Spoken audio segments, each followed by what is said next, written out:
ان جانوروں کی قربانی جائز نہیں ہے جو اندھا جانور ہو، کانا جانور جس کا کانا پن واضح نظر آتا ہو، جس کا ایک پاؤں کٹ گیا ہو، لنگڑا جانور جو چلتے ہوئے لنگڑا پاؤں زمین پر نہ ٹکاتا ہو، بیمار جانور جس کی بیماری بالکل ظاہر ہو، ایسا لاغر اور دبلا جانور جس کی ہڈیوں میں گودا نہ رہا ہو، ایسا خارشی جانور جو بہت دبلا اور کمزور ہو، جس کے ایک یا دونوں سینگ جڑ سے اکھڑ گئے ہوں، جس کے پیدائشی طور پر دونوں یا ایک کان نہ ہو، جس کی ناک کاٹ دی گئی ہو،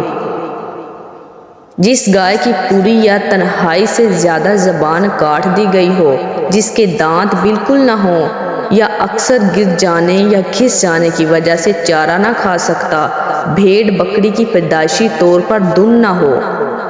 جس کی چکتی دم کان یا ایک آنکھ کی بینائی کا نصف یا اس سے زیادہ حصہ جاتا رہا ہو، جس گائے کے 2 تھن کاٹ دیے گئے ہوں، جس کے تھن اتنے خشک ہو گئے ہوں کہ ان میں دودھ نہ اترے، جس جانور کی غذا صرف نجاست اور گندگی ہو، ایسا جانور جس میں نر و مادہ دونوں کی علامت ہو۔